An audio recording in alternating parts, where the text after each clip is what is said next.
प्रतिहार वंश ने कन्नौज को केंद्र बनाकर लगभग संपूर्ण भारत पर 225 वर्षों तक एक शक्तिशाली शासन की स्थापना की थी।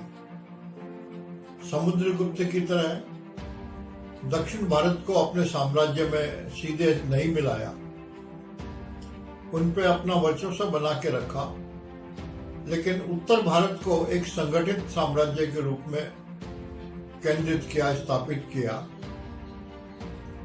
शक्ति इतनी जबरदस्त थी कि अरब इतिहासकार मसूद जो भारत भ्रमण के लिए आया था, उसने 943 में ग्रंथ लिखा। उस ग्रंथ में वर्णन किया है कि इस समय संसार में इससे बड़ा शक्तिशाली राज्य दूसरा नहीं है। इसने अपनी सेना को सीमाओं की सुरक्षा के लिए 4 भागों में लगा रखा है और प्रत्येक इकाई में 7 से 9 लाख तक सैनिक हैं।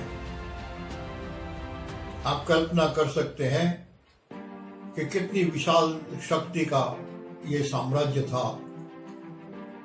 लेकिन अंतिम शक्तिशाली राजा महिपाल प्रथम के मृत्यु के पश्चात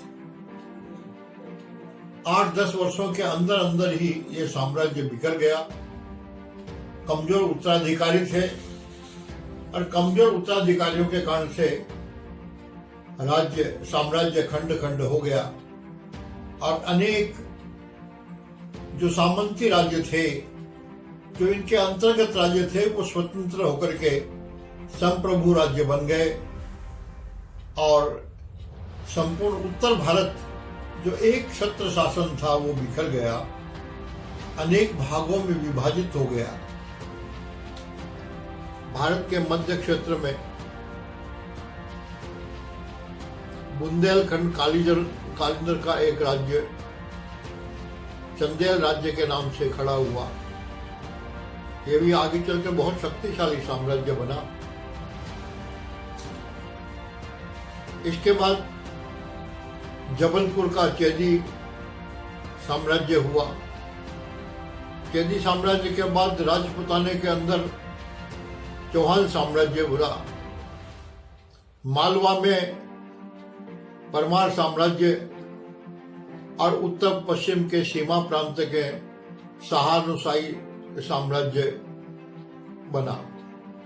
ये सब साम्राज्य शक्तिशाली प्रतिहार वंश के राजाओं के अंतर्गत थे, लेकिन केंद्र के कमजोर होने के कारण ये अलग अलग साम्राज्य बन गए, स्वतंत्र साम्राज्य बन गए।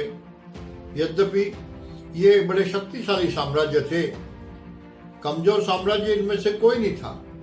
ये शक्तिशाली होते हुए भी बंट गए और बंटने के कारण जो घात लगा करके वर्षानुवर्ष से बैठे थे अरब साम्राज्यवादी शासक, ये मुस्लिम शासक जिन्होंने ये संकल्प ले रखा था कि संपूर्ण दुनिया को इस्लामीकरण के अंतर्गत लाना, भारत की शक्तिशाली साम्राज्य होने के कारण वो चाहने के बावजूद भी भारत में घुस नहीं सके।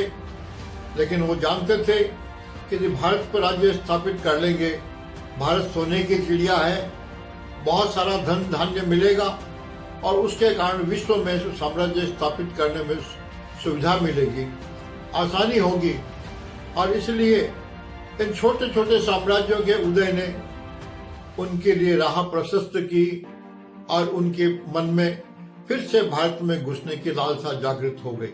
ये विदेशी शक्तियां कौन सी थी, कैसी थी, कैसी इनकी ताकत थी और कैसे भारत में संघर्ष किया और भारत के लोगों ने कैसे उनको पराजित किया, ये बाद में अगले प्रकरण में हम आपके सामने रख सकूंगा।